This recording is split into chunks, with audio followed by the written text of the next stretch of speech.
Sa mga kababayan natin dyan sa Pinas, mga boxing fans, at mga kapwa ko OFW, saan man panig sa mundo, kumusta po kayong lahat dyan? Eto na mga Dabarkas ang gusto kong i-share sa inyo ngayong araw.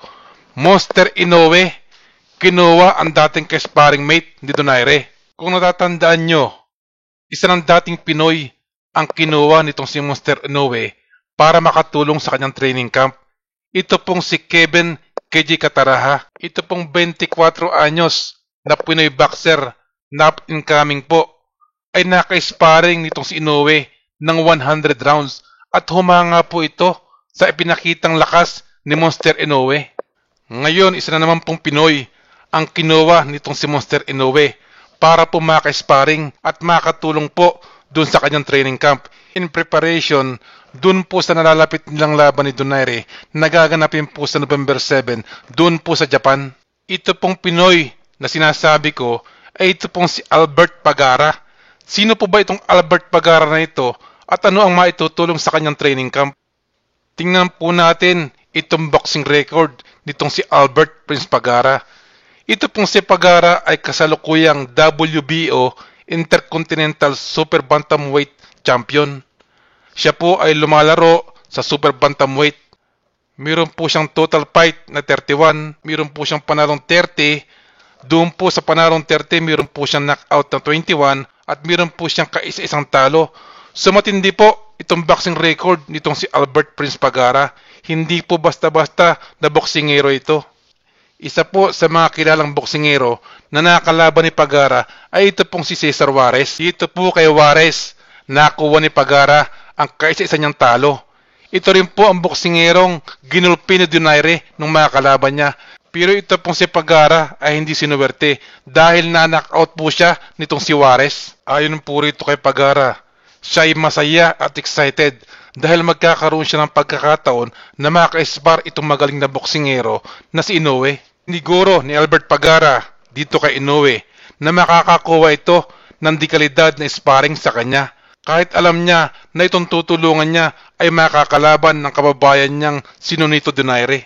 At naniniwala din itong si Pagara na makakakuha siya ng kinakailangang experience galing sa isa sa pinakamagaling na boksingero sa mundo. Yung magiging sparring daw nila ni Monster Inoue ay para daw magiging isang tunay na laban.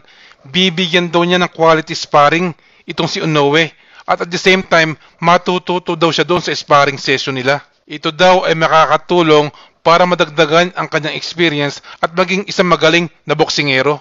Ito pong si Albert Pagara ay isa po sa mga ka-sparring mate nitong si Nonito Donaire pag ito po ay may training camp sa Cebu. Ayon dito kay Pagara, sa tingin niya matatapos itong labang Inoue at Donaire sa knockout. Kung sino ang makakapagpatama ng pamatay na suntok, yun ang mananalo.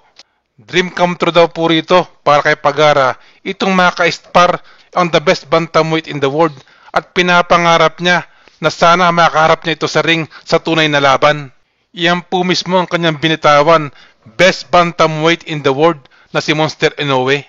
So katulad po ni Kevin KJ Cataraha, ito pong si Albert Pagara ay matindi rin ang paghanga dito kay Monster Inoue. Ayon pa rin dito kay Pagara, ito daw pong si Monster Inoue ay isa sa mga fighter na gusto niyang makalaban at sana raw po magkasagupa sila sa hinaharap. Ang masasabi ko lamang po rito, hindi po nagkamali itong si Inoue sa pagpili kay Albert Pagara na maging kanyang ka-sparring. At sa kabilang banda, tingin ko marami rin namang matututunan itong si Pagara dito po kay Inoue. So magkakaroon po ng exchange of knowledge dito, exchange of expertise. Pero matatalino rin po itong kampo ni Inoue. Matagal na po nila itong pinag-aaralan. Alam po nila yan na ito pong si Albert Pagara nakaka-sparring na ni Nonito Donaire. Dahil po itong si Pagara matagal na rin nakaka-sparring nitong si Donaire. Tsak po, marami rin po ito na-acquire na mga kilos ni Nonito. Ito pong mga kilos, galaw ni Pagara, ang gusto pong mapag-aralan ng kampo ni Inoue na magbibigay po sa kanila ng matinding advantage. Ganyan po talaga sa boxing. Kanya-kanya pong strategy. Sa panig naman ni Pagara, tsak naman nababayaran siya rito ni Inoue para makipag-sparring sa kanya. Kung matutupad itong pangarap ni Pagara na sa pagdating ng panahon, magkaroon siya ng chance na makaharap si Inoue. At least, alam nyo na kung gaano kasakit manuntok itong si Inoue. At bilang panghuli pong opinyon, hindi ko po alam kung anong relasyon nito si Donaire at ito pong si Pagara. Kung sila po ba ay magkaibigan, kung sila po ay magkakilala lamang, o sila ay plain na magkatrabaho lamang nitong si Donaire. Kaya ako nabanggit ito lang po ay aking opinyon. Halimbawa po, best friend ko po itong si Nonito Donaire. At kinukuha po ako nitong si Inoue bilang ka-sparmate. Siyempre po, hindi po ako papayag bilang pagkilala doon po sa pagkakaibigan namin ni Nonito Donaire. Pero katulad po na nabanggit ko, ito po ay aking opinyon lamang. Ako po talaga ay hanga sa galing at kakayanan ng mga Pinoy na boksingero. At nagpapasalamat ako na naandyan natin pambansang kamao dahil tumutulong itong si Manny Pacquiao na matupad ang kanilang mga pangarap. So yan lamang po ang gusto kong i-share sa inyo ngayong araw sa mga kaibigan natin dyan sa Pinas, mga boxing fans at mga kapwa ko OFW na mataas sa aking respeto.